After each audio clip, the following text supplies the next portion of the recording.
Hello and welcome to my first video.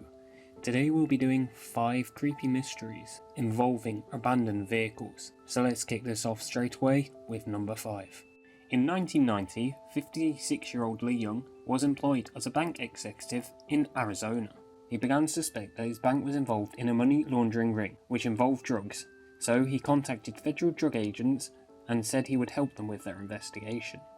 On May the 4th, Lee had lunch at a restaurant and at around 12:30 PM he left. This would be the last time he was seen alive. The following day, Lee's abandoned car was found in a remote desert area, approximately 100 miles outside Phoenix. The car had been set alight, completely destroying any potential evidence inside. However, oddly, Lee himself was nowhere to be found. Phone records prove that his car phone had been used multiple times that afternoon. It had made 3 calls and received 1. Though no one knows if Lee was on the line for any of them. One of the outgoing calls went to a phone booth. The other 2 went to a woman who denied ever speaking with Lee that day. Thousands of dollars worth of jewelry was found in the trunk of Lee's burnt-out car. This helped to rule out the possibility of a robbery occurring. It was revealed a briefcase containing Lee's files was missing from the vehicle. This has led to speculation that the disappearance was caused by the investigation, although there have been no clear leads in this case for over 25 years. Number 4. Jim Sullivan. Jim was a singer-songwriter who played the guitar from California, and he began to attempt making his name in the music industry during the 1960s. However, the 2 albums he recorded and released didn't get much success. During 1975, he hoped by travelling to Nashville he could further his career. On March 4th, he set off in his Volkswagen Beetle on the trip. The next day, the singer-songwriter was pulled over by the police as he was swerving around the road. He wasn't drunk, though he was fatigued from the long drive, and it was recommended he went to a hotel to get some rest. On March 6th, his car was found abandoned 26 miles away from where he had been staying. The car was locked with all his personal belongings inside, including his wallet and guitar. A search of the room he had been staying in brought up just a room key, but many things pointed that he hadn't slept there. His abandoned car was found near a ranch which belonged to a family who apparently had links to the mafia. Some reports, though unconfirmed, suggested he was talking to a member of the family just before he vanished. Jim's first album was titled UFO, and the main track seemed to contain some strange sounding lyrics, leading to a very popular theory that he was abducted by aliens. 20-year-old Gregory Keith Mann Jr. was a salesman at a Ford dealership in an area of Texas. On the day of May the 10th, he managed to sell 2 cars, and he planned he would go to deliver one of them to a buyer a couple of days later. He then signed out one of the demonstration vehicles, a 1996 Ford Mustang, as he planned to use it as transport over the weekend. Gregory was spending the evening with his friends when he suddenly left, explaining to them he needed to go home to his apartment as he was planning to meet someone at 12:15 AM.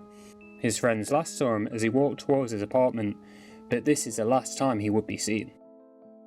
The next day, his parents discovered the car he had borrowed in a car park of a church near to their home.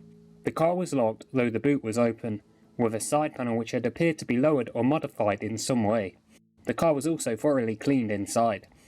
Back at his apartment, there was no indication he had slept there, with no signs of anything being missing either. It is widely thought the disappearance is linked to his meeting, though no one knows what this meeting was about or for, so the mystery still remains. August 16th, 1996. 34-year-old Sherry Holland set off from her holiday home in Flagler Beach, Florida, to travel back to her home in Atlanta. Sherry owned 2 dogs who were with her for the duration of the trip. However, she never arrived home, and so soon was reported missing.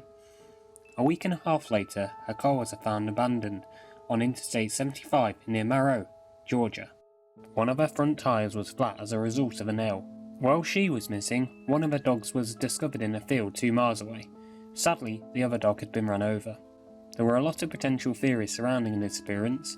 At the time of going missing, she was operating an escort service, and her partner in business suggested that she had a habit of using hidden cameras to secretly record her clients and then blackmail them later. This may make her a target of murder. Investigators also learned that she was having an affair with a married man for many years. Shortly before her disappearance, they had reportedly had an argument because he was reluctant to leave his then wife and marry her instead.